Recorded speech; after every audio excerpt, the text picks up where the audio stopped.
araw po sa inyo lahat mga viewers. Ako po si Rebecca Mendoza. Ako po muli magsasagot ng mga 10 mga katanungan. Meron po ako ditong hinandang props. Itong props na ito ay naglalaman po ng mga 10 questions.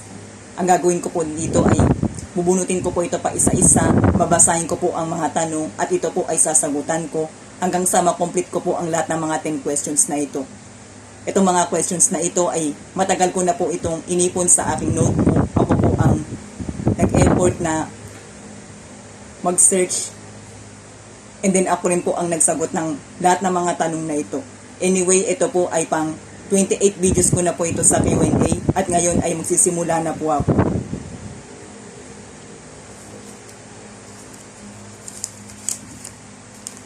Totoo bang kung saan ka masaya doon ka? Ito ay depende.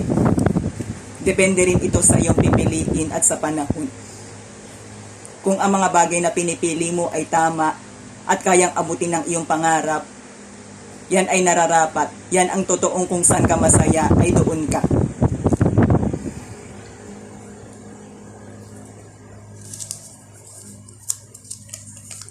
Bakit kailangang mag-let go kahit napakahirap? May mga pagkakataon na minsan ay kailangan na natin ang mag-let go. Kung hindi ito magpapabuti para sa ating kinabukasan at meron tayong ibang tao na masasagasaan at masasaktan tulad ng ating pamilya. Sa ganitong pagkakataon ay kailangan natin ang mag-let go at mas unahin na paghandaan ang ating kinabukasan para mas mapabuti pa natin ang ating buhay at unahin makinig sa payo ng mga magulang lalo kung wala pa tayong gaanong karanasan sa buhay.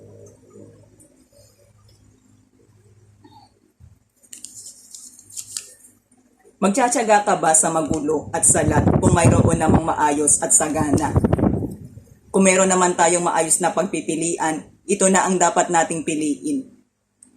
Para mas magkaroon tayo ng kapayapaan at mas maramdaman natin ang ganda ng buhay. Dahil kung pipiliin pa natin ang komplikado, ay tayo rin ang mahihirapan, may stress, maapektuhan ng ating kalusugan, at posible rin na makagawa tayo ng mga bagay na hindi tama.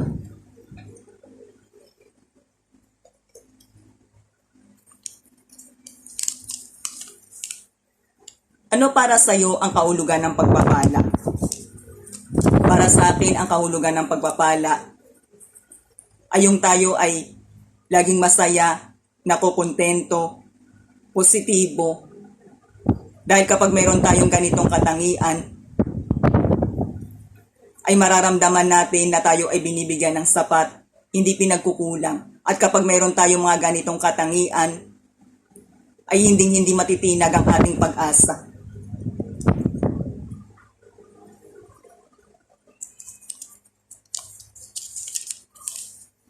Kapag hindi naman ikaw ang may kasalanan, may responsibilidad ka pa ba sa sitwasyon? Kung wala naman akong nagawang kasalanan, ay wala akong responsibilidad para sa sitwasyon na ito. At ito ay hindi ko aakuin. Kundi ang dapat na managot dito ay ang tao na gumawa nito. Siya ang dapat na managot at magbayad dito.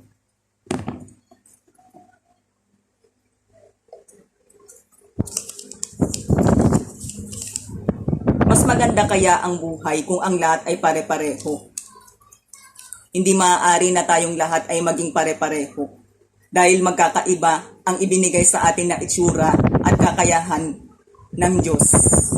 Gayunpaman, kung tayo ay magpapahalaga sa isa't isa at gagamitin natin ang ating pagkakaiba para sa pagtutulungan, ay dito natin makikita at mararamdaman ang totoong ganda ng buhay.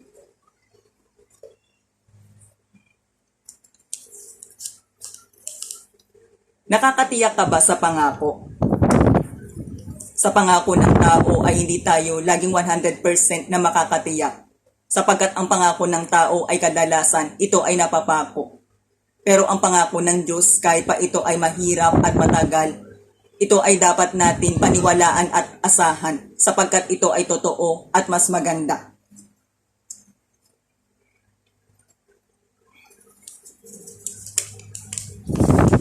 Totoo bang okay lang dahil nakalusot naman? Hindi natin dapat na makasanayan na makagawa o makagawian na hindi sumunod sa tamang palatuntunan, kahit pa ito ay sa batas ng lupa at sa batas ng Diyos. Kundi bagkus ito ay dapat natin igalang at sundin. Dahil kapag ito'y patuloy nating nilulusutan sa batas ng Diyos ay hindi tayo ligtas. At mas masakit at mas mahirap kung ang Diyos na ang sa atin ang magpaparusa.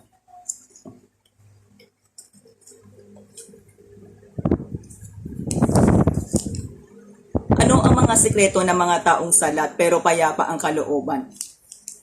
Kapag ang tao ay likas na masayahin, malinis ang kanyang kalooban, siya ay mapagpasalamat at positibo. Dahil ito ang tunay na nagbibigay ng kapayapaan sa tao.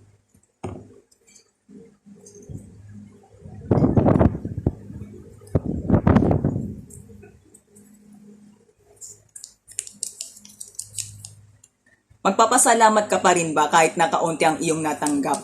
Malaki o maliit man ang aking natanggap, ay patuloy pa rin ako magpapasalamat. Dahil una, tama at mabuti ang nagpapasalamat. Pangalawa, kapag tayo ay nagpapasalamat, tanda ito na marunong tayong mag-appreciate. Tanda ito na kinikilala natin ang mga mabuting ginawa sa atin ng kapwa. Pangatlo, kapag tayo ay nagpapasalamat, tayo ay nagpapadama ng appreciation at saya para sa iba.